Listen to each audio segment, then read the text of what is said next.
Alléluia. Gloire à notre Dieu.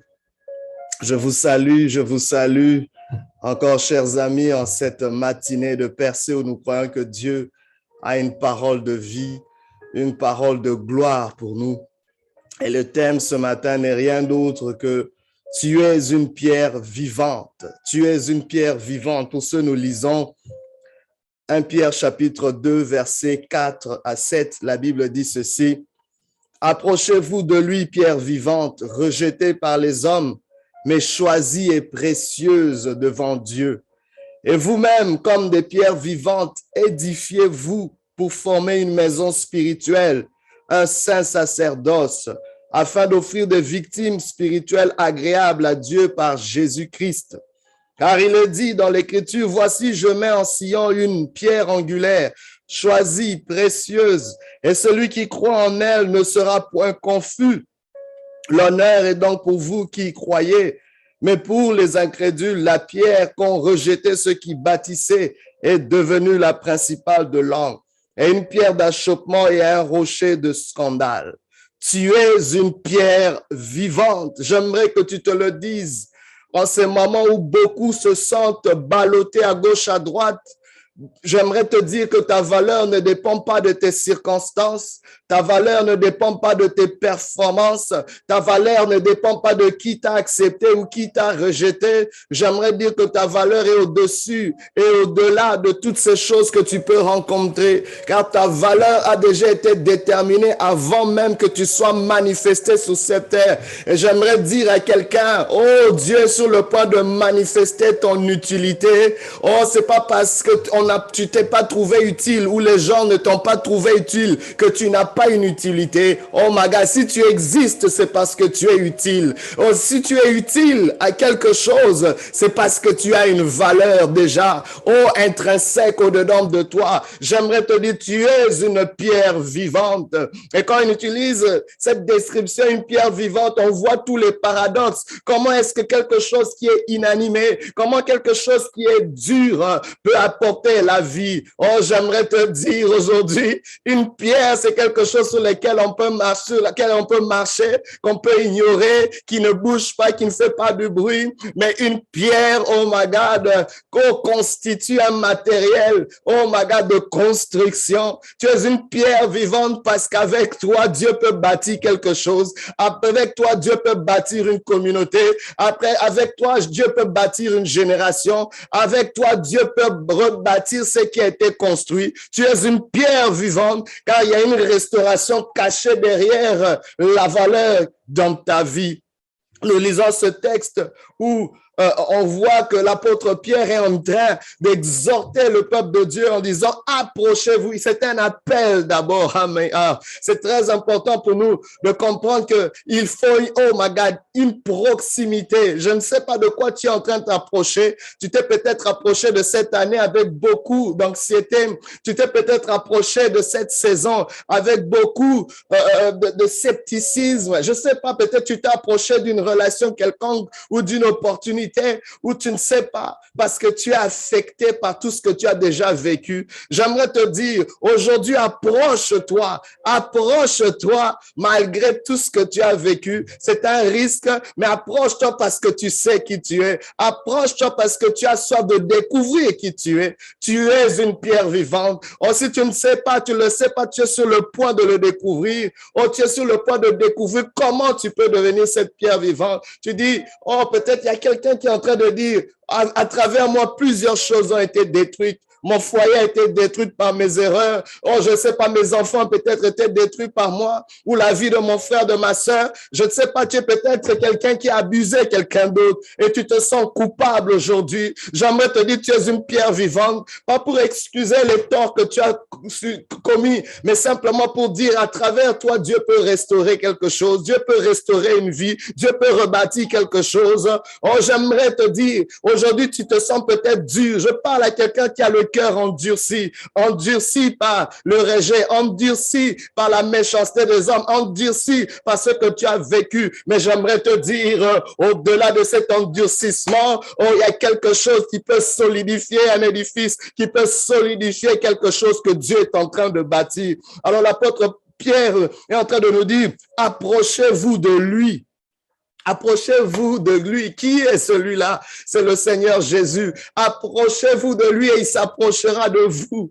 Oh my God, il y a quelque chose de précieux. Vous savez, quand on s'approche de quelqu'un, il y a un pas qu'on fait, c'est-à-dire on quitte de là où on est pour aller là où on veut aller, là où on n'est pas encore. My God, il y a un déplacement que tu dois faire. Il y a un déplacement que tu dois faire de ton passé à ton avenir. Il y a un déplacement que tu dois faire de tes erreurs à ta restauration. Je ne sais pas quel est ce déplacement, mais Dieu te dit, approche-toi. Mais regardez la bénédiction qu'il y a à s'approcher de lui. C'est-à-dire que pendant que tu fais un pas, lui aussi fera un pas. Mais laissez-moi vous dire, le pas de l'homme n'est pas égal au pas de Dieu. Alléluia. Mon pas peut faire 1 mètre, mais son pas peut faire toute une destinée. Oh my God, je peux approcher de lui d'1 mètre, mais son approche, bien-aimé, peut dépasser une génération. Il peut s'approcher de moi et toucher mes enfants, les enfants de mes enfants et toute une lignée. Oh my God, ne minimise pas l'approche de Dieu dans ta vie. L'approche de Dieu peut garantir cette année pour ta vie. Approche-toi de lui et il s'approchera de toi. Il dit, qu'est-ce qu'il dit? Il dit, pierre vivante. Juste après l'approche, il dit, pierre vivante. Il introduit ton identité avant même que tu aies fait quoi que ce soit de bon ou de mauvais. Il est en train déjà de nous définir. J'aimerais vous dire, ne remettez jamais en question votre identité à cause de vos performances ou à cause de votre popularité ou à cause de qui vous accepte ou qui que ce soit, quoi que ce soit que vous avez fait. Elle dépend de ce que vous êtes. Ce que vous êtes est défini par l'auteur de vos vies. Ce qui vous êtes est défini par le créateur de votre vie. C'est lui qui a la signature, my God, qui a l'autorisation sur vos vies. C'est lui qui peut vous définir. Laissez personne vous définir à part celui qui vous a créé, à moins que cette personne soit mandatée ou ait reçu quelque chose venant de la part de celui qui vous a créé. Et il dit, pierre vivante rejetait des hommes. Il est décrit, il dit, non, je sais par quoi vous êtes passé. Oh my God. Il ne nie pas le fait qu'ils ont été rejetés. Il ne nie pas le fait que tu as vécu des rejets. Oh my God. Mais il nous faut comprendre que le rejet ne vient pas réduire cette identité. Le rejet vient simplement, oh my God, la préciser. Parce que ceux qui te rejettent sont en train de te dire qu'ils n'ont pas la capacité de te contenir. Ceux qui te rejettent sont simplement en train de te dire que tu seras accepté ailleurs. Alléluia. Tu dois maintenant trouver ce ailleurs-là. Oh my God, c'est tellement merveilleux. Il dit pierre vivant, rejeter des hommes, mais, oh j'aime le mais que l'apôtre introduit. Le mais vient annuler tout ce qui vient avant. Le mais vient annuler ce qui vient, oh my God, le rejet. Il y a un mais de Dieu qui va annuler le rejet que tu as vécu. Cela peut-être te blesse, cela peut-être t'a brisé, mais le Seigneur est en train de dire, mais choisie et précieuse devant Dieu. Tu es choisi de Dieu. Et c'est ce qui ajoute ta valeur. Choisi, bien-aimé, c'est-à-dire parmi tant d'autres, Dieu t'a choisi. Alléluia. Il y a une sélection. Il t'a trouvé digne. Pas parce que tu es meilleur, c'est parce que lui, alléluia, son regard te donne une valeur. Vous savez, parfois la valeur de plusieurs est déterminée par qui te regarde. Parfois ça peut être très subjectif, mais j'aimerais te dire que celui qui te regarde a vu quelque chose qui vaut la peine de payer le prix le plus cher. Et il a payé le prix le plus cher à la croix de Golgotha. Aujourd'hui, si tu entends sa voix, n'endurcis pas ton cœur. Aujourd'hui, tu peux devenir cette pierre vivante en t'associant à son sacrifice, en t'associant à ce qu'il dit, à son amour pour toi, à ce qu'il a accompli à la croix pour toi. Il dit choisie et précieuse devant Dieu. Précieuse, pourquoi? Parce que Dieu peut t'utiliser. Dieu veut t'utiliser. Oh my God, c'est pour ça qu'on commence par pierre vivante, parce que Dieu est en train de construire quelque chose. Dieu est en train de bâtir quelque chose de génération en génération. Vous n'avez pas compris que depuis la création, Dieu est en train de construire. Plusieurs vont dire que non, Dieu se reposait au 7e jour. Mais j'aimerais vous dire, Dieu est encore en train de construire quelque chose. Il est encore en train de bâtir quelque chose. Oh, pendant les 6 premiers jours, c'était des fondements. Mais Dieu, de génération en génération, il est en train de construire. Aujourd'hui encore, il est en train de chercher un homme, une femme. Dans une famille, Dieu est en train de localiser quelqu'un. Je veux rebâtir sur d'anciennes ruines. Je veux restaurer ce qui a été détruit. Je veux construire quelque chose qui n'a pas encore été construit. Dieu veut reconstruire une nation. Dieu veut reconstruire une famille. Dieu veut reconstruire une communauté. Oh, peu importe. Je sens un esprit de reconstruction. Je sens que Dieu est en train d'appeler des pierres vivantes du nord, du sud, de l'est, de l'ouest. Peu importe où tu es, entends la voix du Seigneur. Il y a un appel sur ta vie, pierre vivante. Pierre vivante, on a besoin de toi. On ne ne construira pas sans toi, on ne rebâtira pas sans toi. Dans le nom de Jésus, ta contribution est importante. Une pierre vivante, c'est, oh my God, c'est une pierre qui contribue. Une pierre vivante, c'est une pierre qui a sa place dans l'édifice. Une pierre vivante, c'est une pierre qui fait toute la différence dans l'édifice. Et c'est très important. Il dit, et vous-même, comme des pierres vivantes, édifiez-vous pour former une maison spirituelle. My God. La pierre vivante n'a de valeur et quand elle se met ensemble avec d'autres pierres. Vous savez, dans le corps humain, la tête n'est pas envieuse du bras. Et même, pour ne pas aller loin, quand vous allez dans un chantier, vous ne voyez jamais les outils être en chicane entre elles. La pelle n'a pas de problème avec la brique parce que chaque outil connaît son rôle, son importance. Et vous verrez que dans un chantier, le maçon n'a pas de problème avec l'électricien. Ils savent que, écoute, le travail de l'un dépend de l'autre. Et l'édifice ne sera pas complet si l'autre n'amène pas son apport. Donc, même si on ne s'aime pas, on se doit de collaborer si on veut voir le projet s'accomplir.